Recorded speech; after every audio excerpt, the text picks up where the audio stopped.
there, ParityTube Nation. I'm John June, your host, and today we're tackling a serious issue: the rampant crime in Chicago and the disgraceful political games being played by its leaders. Recently, we've seen shocking statistics: over 50 people shot just this past weekend alone. And while President Trump has expressed a willingness to intervene and help address this crisis, Chicago's Mayor Brandon Johnson and Governor J.B. Pritzker seem more focused on opposing Trump than on the safety of their constituents. The mayor insists that Chicago is making progress, claiming decreases in homicides and shootings since he took office. But let's be real, many residents don't feel any safer. The city is struggling with gang violence, and it feels like the mayor and governor care more about their political agendas than the lives of young Black Americans caught in the crossfire of gang warfare. It's disgraceful that instead of working with Trump to save lives, they're more interested in discrediting him. This isn't just politics, it's about real people facing real dangers every day. And let's not forget the liberal media, which often refuses to report on the daily violence that plagues parts of Chicago. Instead of highlighting the urgent need for action, they focus on pushing their anti-Trump narratives. This bias does a disservice to the community and allows the truth to be obscured.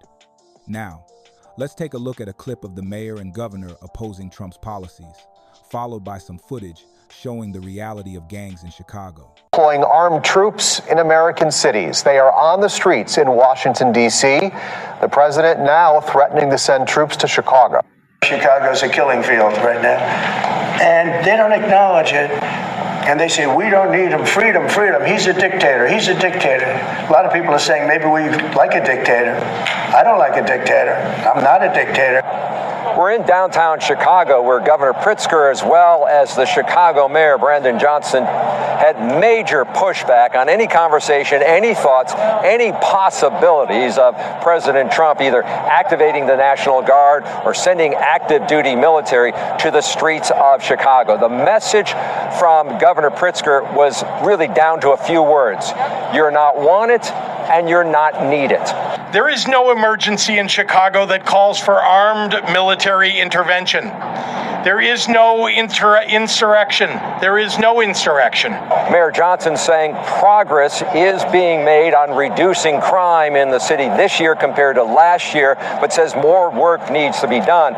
He's saying that across the board, 30 to 40% drop in homicides, shootings, or robberies, saying the solution here is not having the National Guard here. The solution is in more housing or more resources to address crime.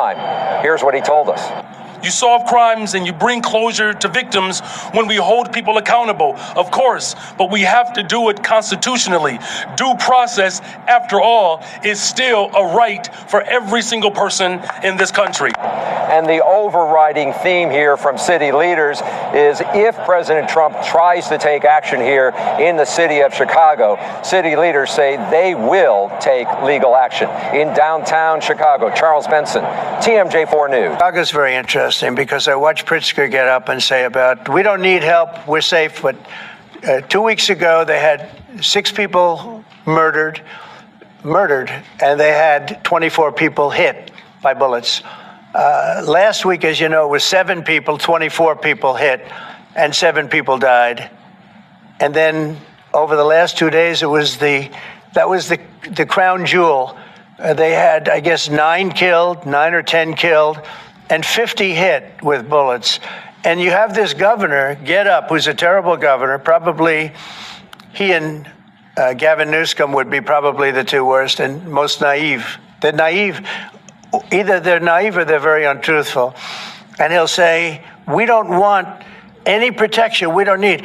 So in the last 3 weeks, he's lost almost 20 people killed. There's no place in the world, including you can go to Afghanistan, you can go to places that you would think of. They don't even come close to this. Chicago is a hellhole right now. Baltimore is a hellhole right now.